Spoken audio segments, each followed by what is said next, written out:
오늘 본문 15절부터만 제가 다시 읽겠습니다. 거기서 올라가서 더빌 거민을 쳤는데 더빌의 원래 이름은 기럇세벨이라. 갈렙이 말하기를 기럇세벨을 쳐서 그것을 취하는 자에게는 내가 내 딸 악사를 아내로 주리라 하였더니 갈렙이 아우요 그나스의 아들인 온니엘이 그것을 취함으로 갈렙이 그 딸 악사를 그에게 아내로 주었더라. 악사가 출가할 때에 그에게 청하여 자기 아비에게 밭을 구하자 하고 나귀에게서 내리매 갈렙이 그에게 묻되 네가 무엇을 원하느냐 가로되 내게 복을 주소서. 아버지께서 나를 남방 땅으로 보내시오니 샘물도 내게 주소서 하매 갈렙이 윗샘과 아랫샘을 그에게 주었더라. 아멘.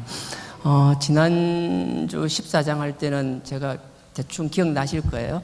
갈렙에 대해서 얘기했고 갈렙은 그니스 족속이라고 말씀을 드렸죠. 그니스 족속은 유대인들이 들어와서 진멸해야 될 이방 족속 중에 하나였습니다. 그럼에도 불구하고 갈렙이 어떤 경로인지 정확히 알 수는 없지만 그 이스라엘 지파로 편입이 되었고 그 중에서 유다 지파로 편입이 되었습니다. 유다 지파로 편입이 되고 민수기 14장에서 그 모세가 정탐꾼을 보낼 때 12명을 보냈는데 그 중에서 10명은 정탐을 하고 40일간 정탐하고 돌아와서 백성들의 마음을 상하게 하고 실족해 하는 말을 했던 반면에 여호수아와 갈렙은 눈에 보이는 현상을 뛰어넘는 하나님이 주신 그 소망에 대한 확신이 있었기 때문에 눈에 보이던 상황이 어떻든 믿음으로 그 눈을 바라보고 답을 하는 그런 담대함을 보여주었죠. 그래서 그 과정뿐만 아니라 도대체 이방 족속으로서 유대인 그 중에 가장 강력한 12지파 중에서 가장 힘 있는 유다 지파, 그 유다 지파에서도 대표로 뽑힐 정도가 되면 그냥 그니스 사람 갈렙이란 그 한 줄의 말, 그 한마디 말 속에 이 갈렙이 어떤 삶을 살아왔는지가 보이잖아요. 우리가 그 혈통으로도 그렇고 어떤 면으로서도 도저히 그 가장 강력한 유다 지파의 대표가 될 수 없음에도 불구하고 정말 피나는 노력을 했을 거예요. 그래서 말씀에는 언급을 하지 않지만 우리도 우리 상황에 주저앉아 있지 말고 지금 있는 현실 때문에 그것 때문에 힘들어하지 말고 눈에 보이는 아니 누구도 부정할 수 없는 그냥 객관적인 사실임에도 불구하고 그것으로 자기를 합리화시키지 말고 지금도 살아계시는 그 하나님의 능력과 우리를 변화시킬 그 그리스도의 보혈의 능력을 의지하여 그 한계를 뛰어넘자라고 말씀을 드렸습니다. 우리 사단교회 하는 사람은 그렇게 할 수 있다고 저는 믿습니다. 사단교회는 종착역이 아니라 시작이라고 끊임없이 말씀드릴 겁니다. 사단교회를 했는데 주저앉아 있다. 그건 저는 말이 안 된다고 생각합니다.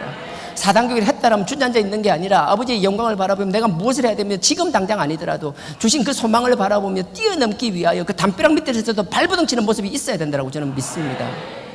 그렇게 할 때 우리 다음 세대들이 있는 것이고 우리가 다음 세대들을 위하여 우리가 지경을 넓히기 위하여 한 발이 아니면 반발이라도 나가서 거기서 쓰러지고 죽는 한이 있더라도 우리 다음 세대가 우리의 시체를 밟고 넘어가는 한이 있더라도 결코 이 자리에서 쓰러지는 것이 아니라 앞으로 쓰러지겠다라는 결연한 의지가 있어야 된다고 이야기드렸습니다.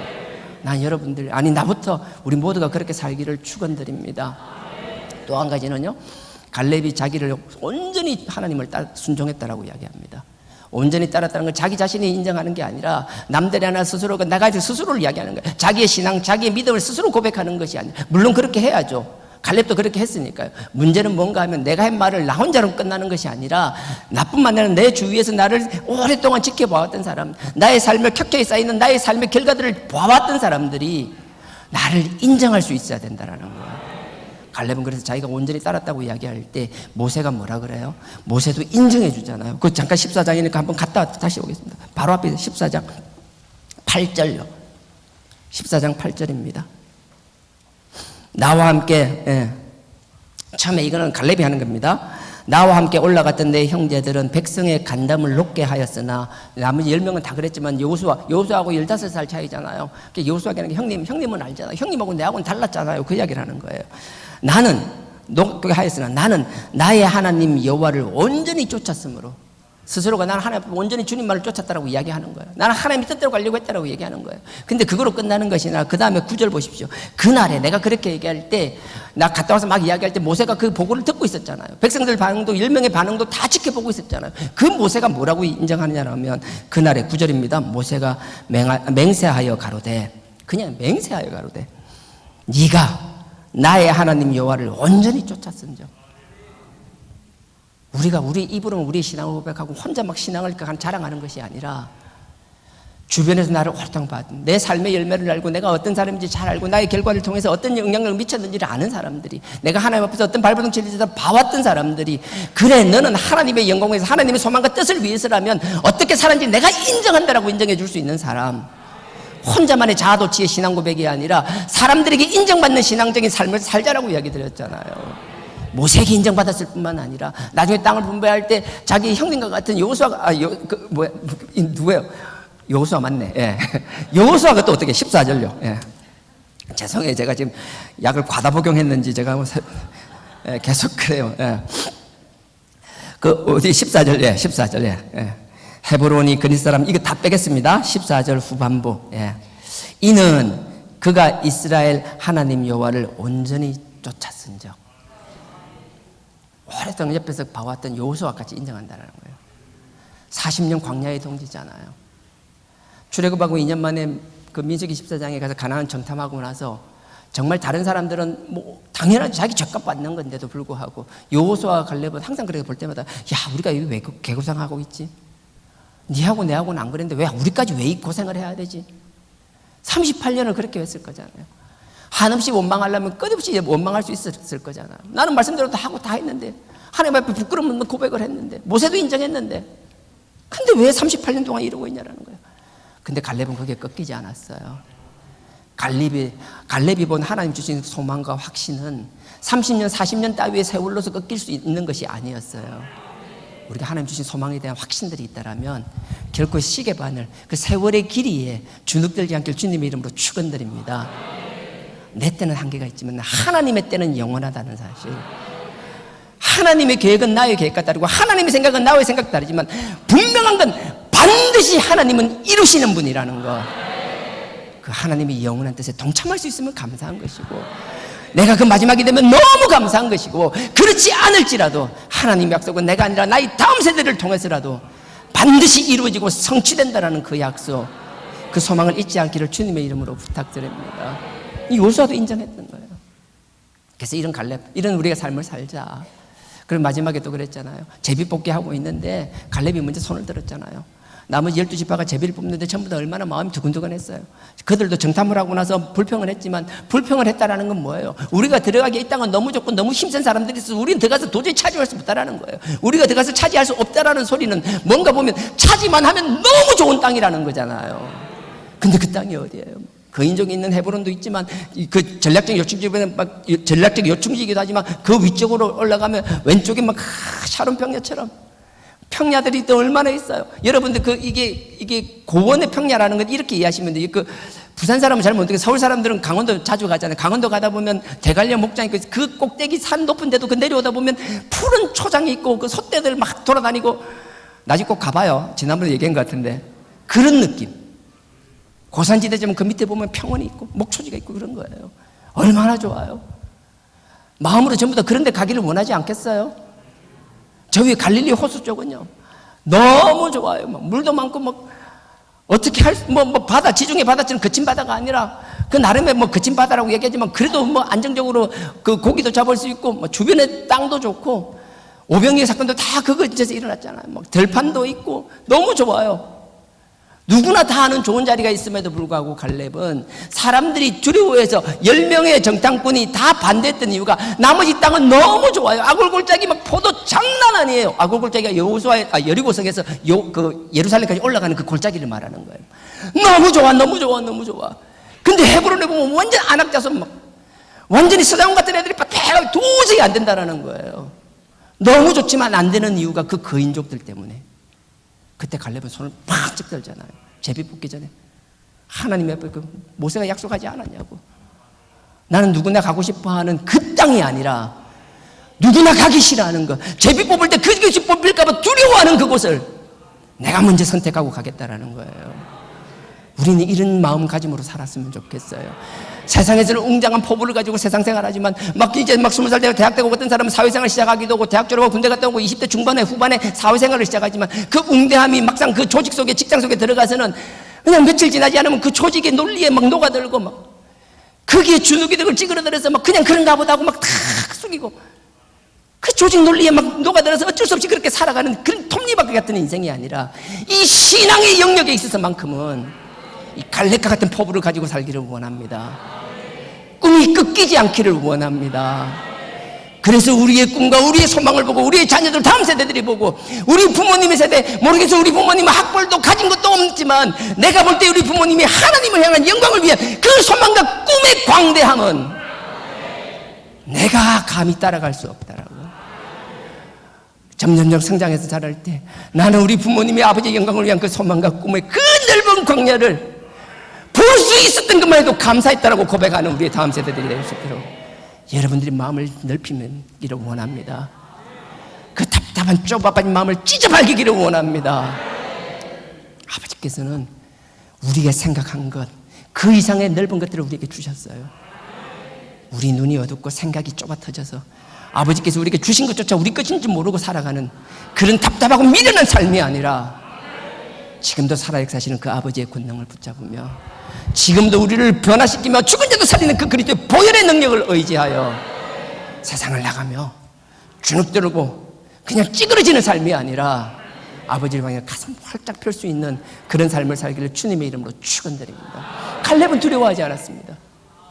헤브론을 나에게 달라라고. 모두가 두려워하는 것, 그 두려움의 근원을 내가 박살내버리겠다고 85세의 노구의 몸을 입고 선포합니다. 그게 갈렙이었어요. 그리고 쟁취합니다. 그게 이제 14장이고 이제 그 다음 그 이후 이야기입니다. 15장입니다. 15장 같은 경우에는 처음에 시작하면 1장부터 12절까지는요 이렇게 보시면 됩니다. 15장, 16장, 17장은요 하나의 덩어리로 보는데 그 15장, 16장, 17장을 하나의 덩어리로 보면서 그걸 또 절반으로 나누면 15장과 16장, 17장을 보시면 돼요. 모든 이스라엘 지파할 때 12지파가 있지만 나머지는 빼고요. 항상 언급되는 중심되는 지파는 유다 지파와 요셉 지파입니다. 그래서 항상 성경도 그래요. 유다 지파는 당연하죠. 다윗이 나오고 솔로몬이 나오고 결국 하나님께서 우리를 구원한 그 하나님의 놀라운 계획을 온전히 이루기 위하여 뭐예요? 그 예수 그리스도를 다윗 지파에서 주시잖아요. 그러니 하나님께서는 당연히 의미 있는 지파고 유다 지파를 귀하게 생각할 수밖에 없죠. 그럼에도 불구하고 하나님은 그 야곱이 축복할 때 요셉의 아들들을 통해서 뭐예요? 나의 장자권은 이제 르우벤이 아니라 네 요셉의 아들들에게 주겠다고 말씀하시잖아요. 그 에브라임 지파에게 주잖아요. 에브라임은 그 작은 아들입니다. 생물학적으로는 작은 아들이지만 결국 그 야곱은 작은 아들에게 오른손을 올리고 큰 아들에게 왼손을 올리게 되죠. 그래서 장자의 집안의 그 권리는 누가 행사하느냐? 에브라임 지파가 계속 행사를 하게 되는 거예요. 근데 에브라임 지파는 그 장자의 권리를 너무 거만하게 사용했죠. 제가 지금 다 이야기 하기도 그렇게 나중에 시간이 되면 또 이야기하겠지만 에브라임 집안은 정말 거만하게 짜요. 특히 사사기에 들어가게 되면요. 기드온이 300용사를 통해서 기드온이 막 아말렉 족속을 물리쳤을 때 하며 나중에 입다가 갓지파 입다 있잖아요. 입다 사사가 나중에 그 암몬 사람들을 물리쳤을 때 그때 에브라임 지파가 보면 가관이에요. 그럼에도 불구하고 하나님은 에브라임 지파를 장자 지파로 세우셨고 약속하셨기 때문에 결국은 나중에 솔로몬 이후에 나라가 쪼개질 때 남쪽은 유다와 베냐민을 통해서 남왕국을 형성하지만 북이스라엘의 10지파는 결국 또 에브라임 지파에게 주시는 거였다고요. 하나님은 참 놀라우신 것 같아요. 정말 하나님의 약속은 지키긴 지키세요. 지켜놓고 안 지키면 거둘지언정 약속은 지키시는 분이더라고요. 나는 여러분들이 하나님 앞에 어떤 형식으로 자꾸 약속에 대해 받아내는 자가 되면 좋겠어요.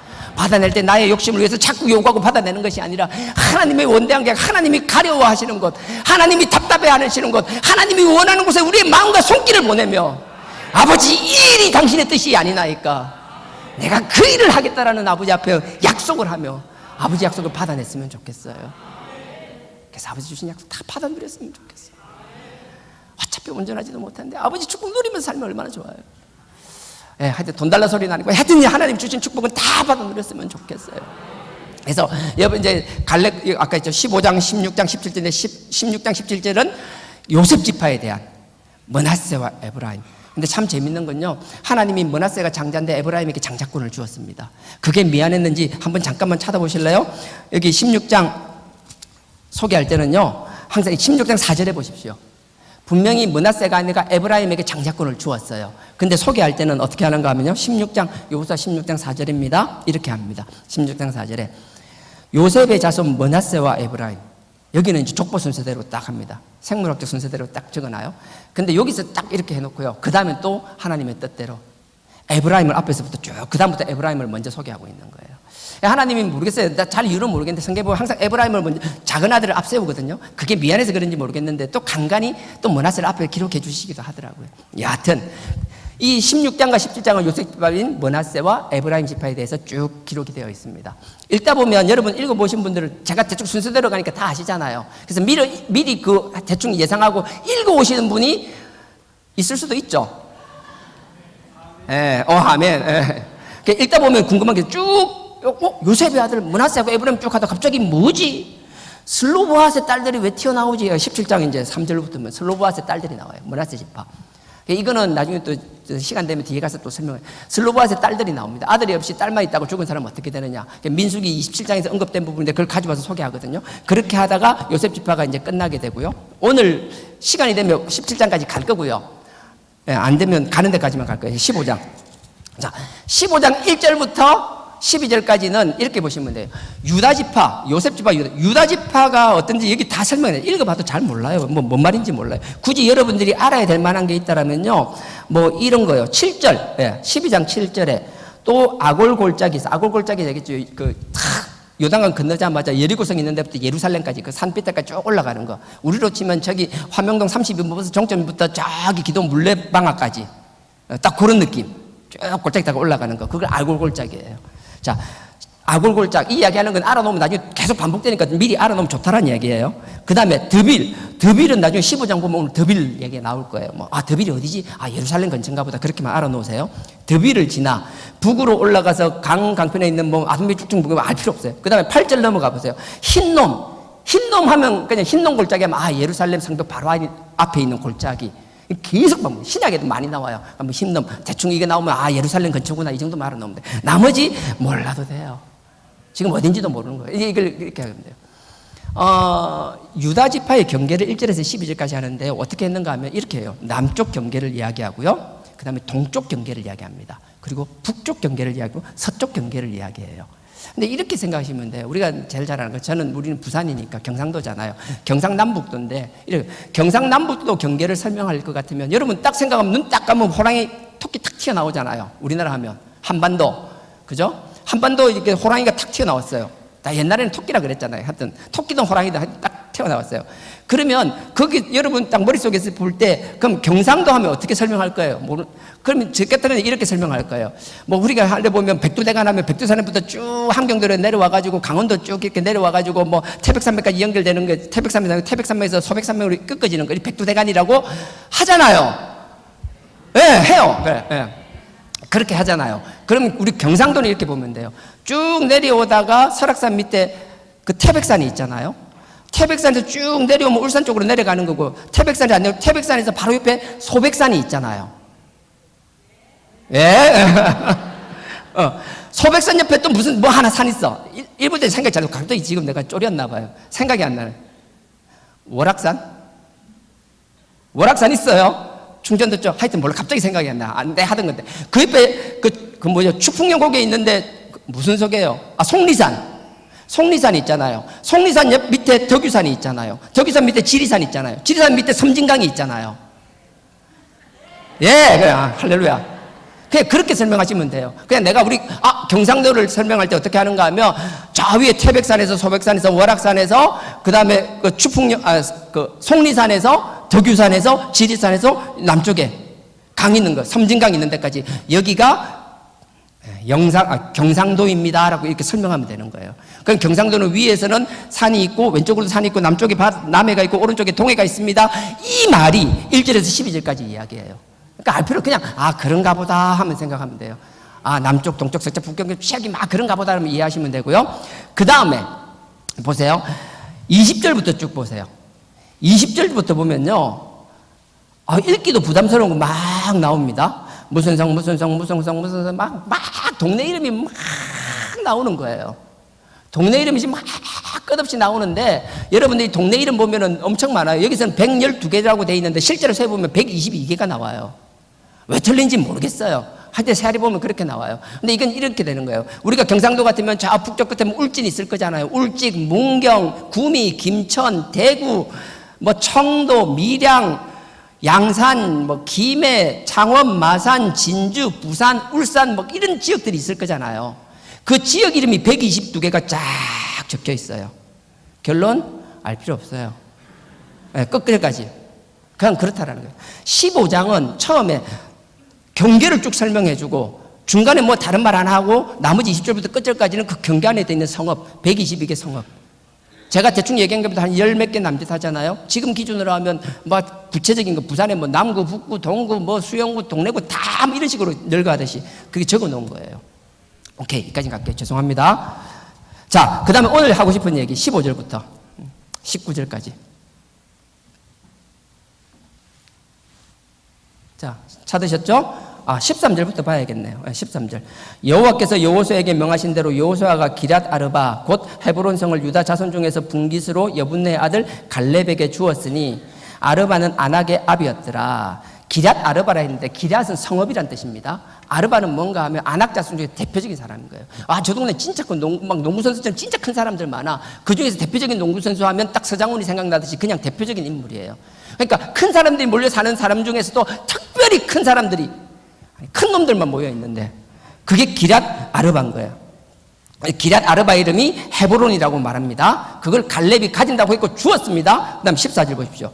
갈렙이 거기서 아낙의 소상 곧 그 세 아들 세세와 아히만과 달메를 쫓아내고, 갈렙은요 그 헤브론 성을 하기 위해서 자기 전력을 다했다고 합니다. 유대인 전상에 따르면 갈렙이 85세의 노구의 몸을 이끌고 그 헤브론 성을 점령하기 위해서 얼마나 노력했는지, 헤브론 성을 딱 점령하고 나서는 더 이상 아무것도 하지 못할 만큼 하나님께서 갈렙을 통해서 역사하시니까 갈렙이 모든 것을 다한 것이 아니라 갈렙은 자기 앞에서 주어진 데에서 최선을 다했어요. 그리고 자기 한계가 딱 도달했을 때 거기서 결정을 하는 거예요. 하나님이 나를 써주시고 나에게 허락하신 한계는 여기다. 그 다음에 갈렙이 어떻게 반응하는지는 보세요. 15절입니다. 거기서 올라가서 더빌 거민, 더빌은 아까 예루살렘 근처에 있습니다. 헤브론보다 위쪽에 있습니다. 더빌 거민을 쳤는데 더빌의 본 이름은 기럇 세벨이라. 아까 기럇은 성읍이라는 얘기했습니다. 세벨은 뭔가 하면 기록물을 이야기하는 거예요. 요즘으로 치면 책 같은 거예요. 그때가 토판이었는지 돌에 새겼는지 어떻게 나무에 새겼는지 알 수는 없지만 그 기록들을 남겨두었던 것. 당시 기준으로 하면 기록이라는 건 다른 거 없습니다. 거의 제사에 관련됐던 것, 종교에 관련됐던 것. 그게 무슨 말인가 하면 기럇 세벨은 그 지역에서 나름대로 거점 지역이고 중요한 성읍이었다라는 거예요.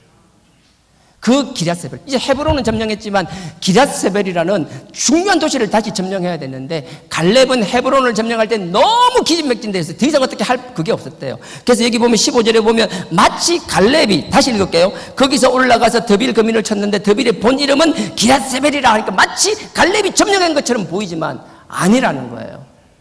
그 다음 16절을 보십시오. 갈렙이 말하기를 기럇 세벨을 쳐서 그것을 취하는 자에게는 내가 내 딸 악사를 아내로 주리라 하였더니. 갈렙은요 이게 뭐 옳고 그른 방법을 따라서 갈렙은 그래서 자기가 할 수 있는 최선을 다했어요. 이제 더 이상 한계에 도달했을 때 나는 육체적으로 한계에 도달했지만 하나님의 뜻을 중단시키진 않았어요. 내가 하지 못하니까 경품을 거는 거예요. 딸 악사. 그래서 보험이 악사인가? 모르겠어요. 그래도 뭐 악사가 이뻤나 봐요. 저 같은 경우 우리 지혜 걸면 아무도 안 하려니까. 우리 지혜만 의문의 일패죠. 여하튼 갈렙은 자기 딸 악사를 딱 경품으로 걸었어요. 그러면서 내 딸이 주겠다, 나의 사위를 되게 하겠다. 그러면서 뭐예요? 이 성읍을 점령하라는 거예요. 내가 할 수 없다고 내가 기다리는 게 아니에요. 하나님의 뜻은 계속 이어져야 돼요. 내가 할 수 없으면 이 하나님의 뜻을 계속 진행되게 하기 위하여 자기가 지금 상황에서 할 수 있는 최선의 방법을 선택해서 그 방법을 선택하고 진행하는 거예요. 그래서 어떻게 돼요? 온니엘이 그 부족이 점령을 합니다. 기럇 세벨을 점령하게 되죠. 근데 더 놀라운 건 그거예요. 보십시오. 그 다음에요 17절. 갈렙의 아우요. 이거 조심하셔야 됩니다. 우리 개역 성경에는 갈렙의 아우요, 그나스의 아들인 온니엘. 그래서 이거 잘못 읽으면 갈렙의 동생이 자기 딸하고 결혼한 그게 아니고요. 요자를 빼버리십시오. 요자를 돼지꼬리 하십시오. 다른 번역 보면 요자가 없어요. 갈렙의 아우인 그나스의 아들 온니엘. 그냥 조카를 이야기하는 거예요. 자꾸 개역 성경 보면 자꾸 헷갈려서 딴소리 하시는 분이 있는데 그거 아니에요. 조카라고 보시면 돼요. 제가 다시 읽습니다. 17절. 갈렙의 아우 그나스의 아들인 온니엘이 그것을 취함으로 갈렙이 그 딸 악사를 그에게 아내로 주었더라. 그걸 점령하니까 자기 딸을 탁 주는 거예요. 근데 우리가 잘 여겨봐야 될까? 뒤에도 설명이 나오겠지만 내가 정말 중요한 성읍을 공격해서 점령하면 자기 딸을 준다 그랬잖아요. 그러면 점령한 내가 그 성읍이니까 자기 사위와 딸에게 줄만 하잖아요. 중요하고 좋은 자리니까. 근데 갈렙은 그러지 않았어요. 18절 보십시오. 악사가 출가할 때에 그에게 청하여, 이 그는 자기 이제 남편 온니엘을 말하는 거예요. 자기 남편 온니엘에게. 그러니까 악사가 출가할 때 그 남편 온니엘에게 청하여 자기 아비에게 밭을 구하자 하고, 남편에게 얘기하는 거예요. 떠날 때 그냥 떠나지 말고 갑자기 남편하고 이야기하는 거예요. 야, 우리 그냥 가지 말고 가서 밭 좀 달라자. 이 밭이라는 건 농사 짓는 밭이 아니고요, 초장을 이야기하는 거예요. 셰펠라죠. 평안한 초장. 왜냐하면 여긴 다 목축을 하니까 풀이 있어야 되잖아요. 근데 풀을 달라는 거예요. 그 남편하고 막 이야기하는 거예요. 그러면서 이렇게 낙에서 내리는 거예요. 밭을 구하자 하고 낙 위에서 내림에. 항상 불길한 짐작은 틀린 적이 없더라고요. 왠지 딸내미 시집 보내려고 낙이 타고 가 하는데 갑자기 뭐 저끼리 뭐 이야기하다 보면 갑자기 탁 내릴 때 불안한 거예요. 저기 뭘 또 요구하려나 싶어요. 아니나 낙에서 딱 내리는데 한단 말이가 아버지 밭 줘 이러는 거예요. 근데 우리가 분명히 알아야 되는 건요, 갈렙이 여기서 준 밭과 셈은 일단 읽고 나서 얘기할게요. 18절부터 쭉 19절까지 제가 읽겠습니다. 악사가 출가할 때에 그에게 청하여 자기 아비에게 밭을 구하자 하고 나귀에서 내림에 갈렙이 그에게 묻되 네가 무엇을 원하느냐. 그러니까 19절 보십시오. 가로되 내게 복을 주소서. 아버지께서 나를 남방 땅으로 보내시오니. 이 남방이 뭔가 하면요, 남방이 아니라 완전히 그 광야 지역을 말하는 거예요. 여러분 나중에 유다 지역은 위쪽은 다 광야예요. 헤브론 위쪽에 좋은 지역을, 성읍을 차지하고 나서 그 좋은 지역을 자기 딸과 사위에게 주는 것이 아니라 이 갈렙은 그 성읍을 차지한 자기 딸과 사위에게 너희가 이 정도 용맹을 보여주고 이 정도 능력이 있다라면 여기에 안주하는 것이 아니라 저 남방 광야라고 생각, 거기서 네 존재를 드러내라는 거예요. 이미 가진 것을 주는 것이 아니라 네가 가서 점령하라는 거예요. 신앙은 자기가 증명하는 거예요. 하나님 위해 쓰임받는 사람은 사람이 아니라 하나님 앞에 자기 존재를 드러내며 하나님이 인정받는 존재감을 가지고 그 사역을 감당할 수 있어야 되는 것이고요. 나는 여러분들의 삶의 자리가 어디든지 간에 사람한테 인정받는 것이 아니라 하나님에게 인정받으며 하나님의 자녀라는 존재감을 드러내길 주님의 이름으로 축원드립니다. 갈렙은 자기 자녀에게 악사에서 남방으로 가라 그랬어요. 그냥 그 방향을 말하는 게 아니에요. 근데 그 딸도 대단하죠. 그 아버지의 그 딸입니다. 남방은 아직 점령되지 않은 지역이었어요. 그럼에도 불구하고 딸은 망합니다. 그 밭, 그 목초지는 나에게 주세요. 무슨 말인가 하면 저거는 누구에게도 빼앗기지 않고 내가 차지하겠다라는 거예요. 누가 그저 주나요? 내 눈에 좋아 보이면 남들에게도 좋아 보이는 거 아니에요? 우리가 남이 뭔가 성취한 사람들을 보십시오. 내가 부러워할 만한 것, 누가 봐도 좋아 보일 만한 것을 성취한 사람들을 보십시오. 내가 가지지 않은 뭔가를 가지고 있는 사람, 물론 뭐 여러 가지 환경 때문에 그저 얻은 건 어쩔 수 없겠지만 그게 아니라 비슷한 상황에서도 내가 없는 것을 누군가 가지고 있다면 그 사람은 내가 보지 못한 뭔가를 했다라는 결과거든요. 그걸 인정해 주면 좋겠어요. 남이 누르는 것에 대해서 시기하지 않았으면 좋겠어요. 뭔가 가만히 들여보고 내가 없는 뭔가 장점이 있다라면, 내가 하지 않은 수고를 했다라면, 내가 모르는 노력을 했다라면 그걸 따라하기를 원합니다. 자꾸 남과 시기하며 질투하지 마십시오. 나는 여러분들이 하나님의 자녀답게 주신 그 용맹함을 가지고, 그 담대함을 가지고 내가 부러워하는 사람들을 뛰어넘기를 원합니다. 그들보다 훨씬 많은 선한 영향력을 하나님의 영광을 위하여 펼치기를 원합니다. 그 아버지의 그 딸이라고 악사가 바치려고 했어요. 자기 아들, 자기 남편이죠. 사위인 언니도 오케이. 그거로 끝나지 않았어요. 그러면서 또 말하는 게 뭔지 보세요. 19절. 가로도 내게 복을 주소서. 아버지께서 나를 남방 땅으로, 남방이 네겝이라는 뜻이거든요. 남방이 네겝, 광야를 말하는 남방 땅으로 보내시오니 샘물도 내게 주소서. 목초지가 목초점에 있어야 되는 게 아니에요. 샘물도 있어야 되는 거예요. 샘물도 차지하게 해달라는 거예요. 지경을 나는 여러분들 이 복음을 이렇게 가지고 우리가 가진 복음이 진짜 귀하다고 생각한다면 정말 이 복음이 너무 귀해 죽겠다고 생각하면서 세상을 향해 문을 닫고 그냥 웅크리고 있다면 도대체 제가 묻고 싶어요. 그렇게 생각하시는 분이 그렇게 귀하다는 그 복음은 도대체 어떤 복음인지. 전해지지 않는 복음, 확장성이 없는 복음, 폭발력이 없는 복음. 무엇을 가졌는가가 아니라 우리가 어떻게 하느냐에 따라서 그 복음의 가치가 달라질 줄 믿습니다. 난 누구도 인정할 수 없는, 누구도 부정할 수 없는 귀한 복음이 되었으면 좋겠어요. 우리가 전하는 복음 때문에 누군가의 생각이 바뀌면 좋겠어요. 그들의 가치관이 바뀌고 그들의 삶이 달라지고 아버지의 영광을 달려나가는 사람이 여기뿐만 아니라 열방 가운데서도 온 곳곳에서 뛰쳐나오고 달려나가기 시작하며 아버지의 깃발을 드는 사람들이 그 일을 위해서라면 나의 불편함, 내가 희생하면 내가 양보해야 되는 것도 아까워하지 않고 기쁜 마음으로 양보하고 희생할 수 있는 삶. 결국은 내가 드러나는 것이 아니라 아버지의 영광이요 아버지의 깃발만이 드러난다라는 사실. 그런 마음으로 살았으면 좋겠어요. 어느덧 40년이잖아요.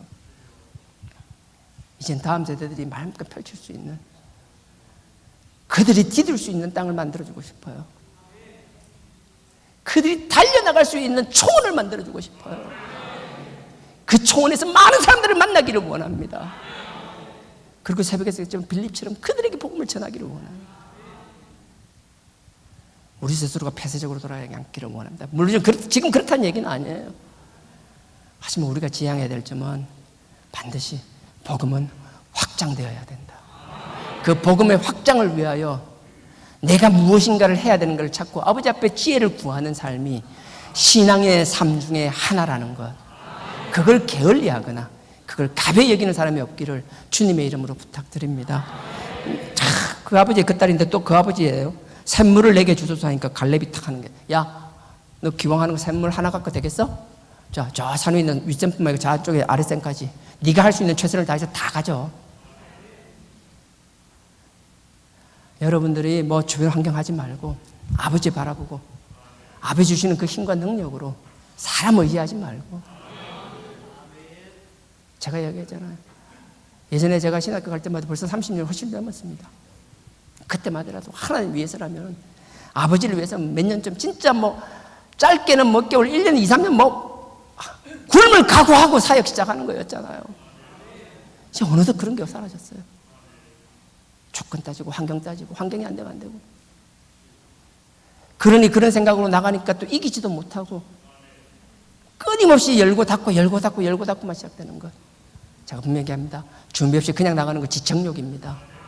아버지 음성 들으면서 아버지 뜻 가운데서 아버지의 소명에 대한 확인을 가지고 우리 사역자는 복음을 위하여 그 힘든 것을 두려워하지 않고 달려나가듯이 여러분들이 여러분들 삶의 자리에서 최선을 다하며 여러분들의 삶의 자리가 여러분들의 선교지라는 사실을 잊지 않으며, 여러분 한 사람 한 사람도 선교인데 제가 그 얘기 문자 카톡 받을 그 선교사람 말에 내가 막 전율을 느끼면 내가 얼마나 기뻐하고 놀랐었는지.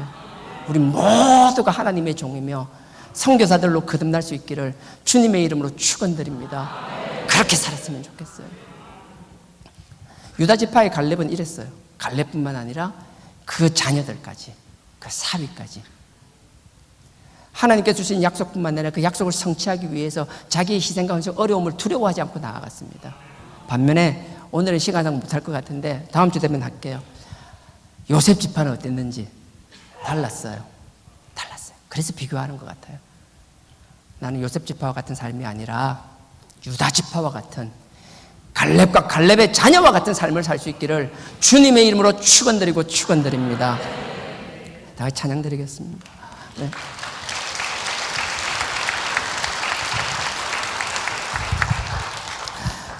주님 말씀하시면 내가 나아가리라. 주님 뜻이 아니면 내가 멈춰 서리이다.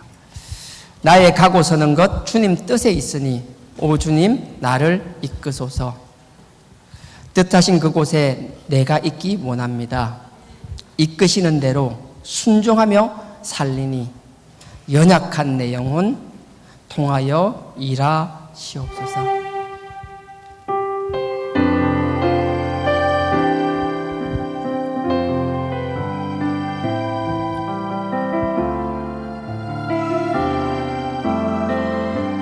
주님 말씀하시면 내가 나아가리라.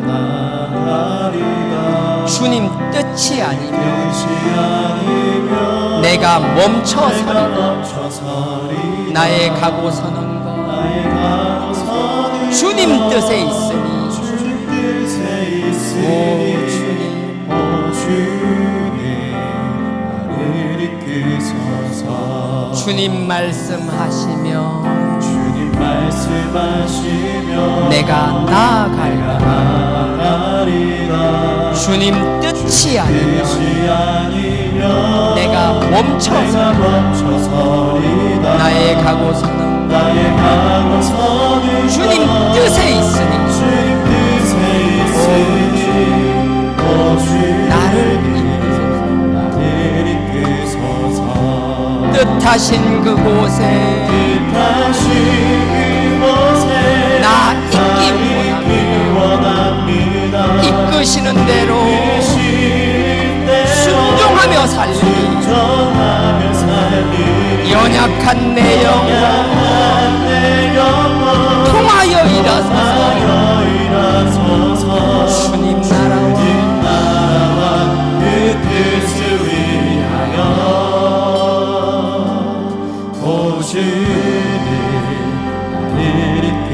다시 한번 하겠습니다. 주님 말씀하시면 내가 나아가리라. 주님 뜻이 아니면 내가 멈춰 서리라. 나의 가고 서는 것 주님 뜻에 있으니 오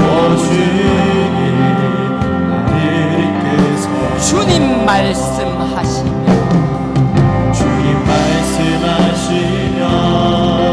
내가 나아가리라.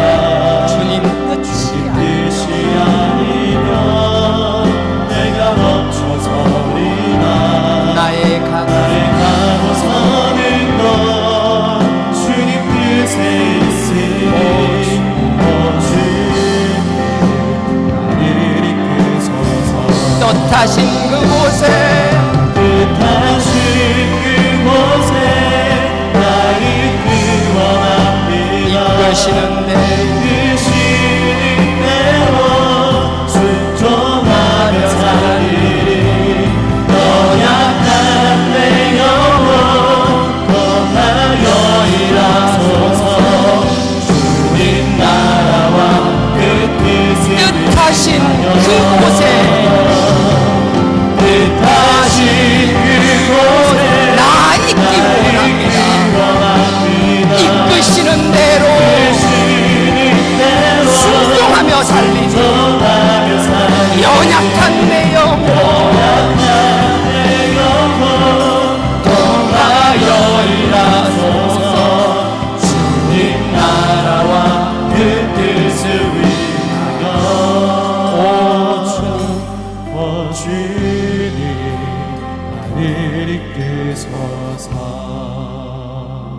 우리 이 시간 다 같이 기도하겠습니다. 아버지 하나님, 아버지 뜻대로 살기 원합니다. 아버지께서 말씀하시면 순종하겠습니다. 우리가 말은 이렇게 항상 하지만 아버지의 음성을 듣는 노력은 게을리하고 있습니다.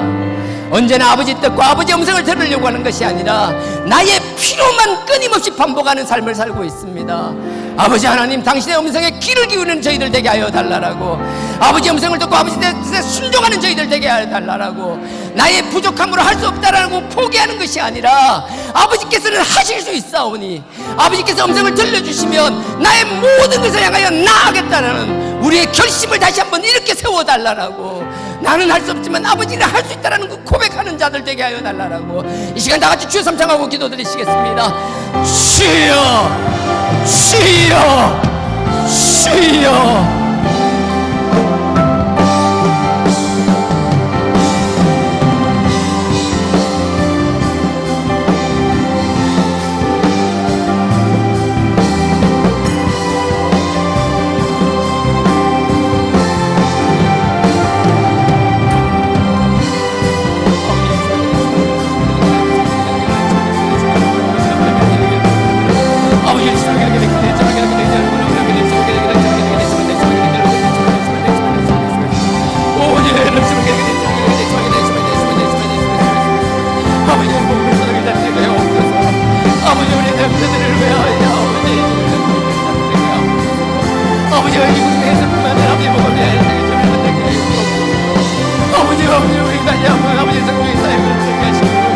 아버지의 성기를 아버지 다시 회복시켜 주시고, 아버지께 제가 아버지가 생명줄을 지어주기 위하여 아버지의 인생을 명절한 저희를 되게 하여 주시옵소서.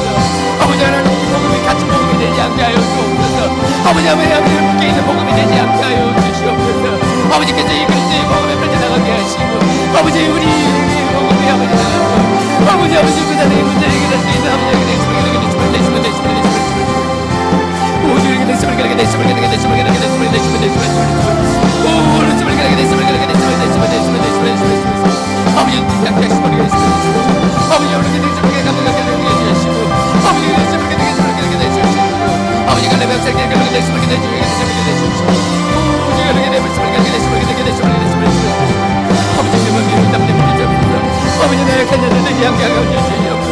아버지 양한 도전받으며 무역대를 내게 하여 주시옵소서.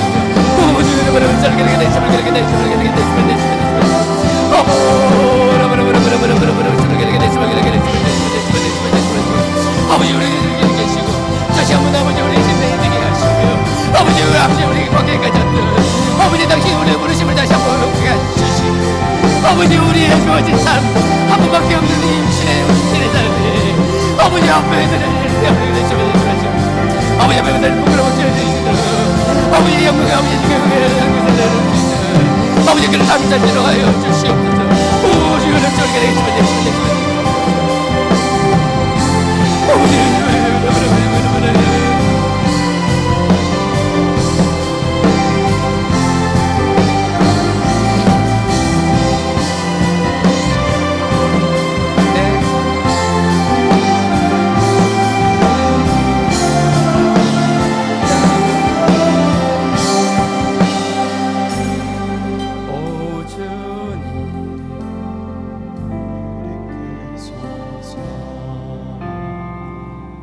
하나님, 수십 년 전 저희들을 부르시고 저희들의 심장을 뛰게 하시고 피 끓는 심정으로 아버지의 복음을 향하여 아버지를 사랑하는 마음으로 두려움 없이 아버지의 깃발을 들고 나갔던 그 열정이 다시 한번 일어나게 하여 주시옵소서. 그리고 그 열정의 열매들이 사가 없어지는 것이 아니라 우리의 다음 세대들의 디딤돌이 되게 하여 주시옵소서. 그들이 원할 때 나갈 수 있게 하여 주시옵소서. 과거를 회상하는 그냥 과거로 끝나는 신앙이 아니라 다음 세대들을 위한 든든한 버팀돌이 되게 하여 주시옵소서. 다시 한번 우리를 열정에 뜨겁게 하여 주시옵소서. 한 번밖에 쓸 수 없는 육신, 아버지를 만날 때 아버지를 향하여 무엇을 하다 왔는지 이야기할 수 있는 저희들 되게 하여 주시옵소서. 아버지의 영광을 위하여 내가 내려놓은 것이 있게 하시고, 내가 희생한 것이 있게 하시고, 내가 양보한 것이 있게 하여 주시옵소서. 예수님 이름으로 기도드렸사옵나이다. 아멘. 하늘에 계신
하시고 악에서 구원하소서. 내게 주의 나라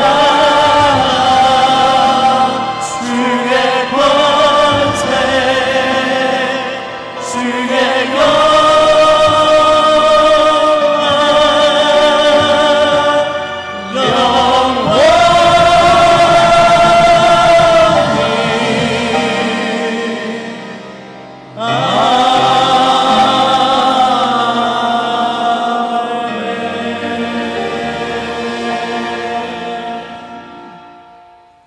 지금은 우리 주 예수 그리스도의 은혜와 하나님 아버지의 무한하신 사랑과 성령님의 감동, 감화, 교통, 깨닫게 하심이 내 스스로를 인정하는 신앙이 아니라 하나님 앞에 인정받는 신앙을 살기를 원하는, 내가 이루고 성취한 것에 집착하는 것이 아니라 아버지의 영광과 그 아버지의 지경을 넓히기 위하여 거친 땅이라도 다시 한번 도전하며 거침없이 나가는 삶 살기를 원하는 우리 모든 성도님들의 머리 위에 지금부터 영원토록 함께 계시기를 축원하옵나이다.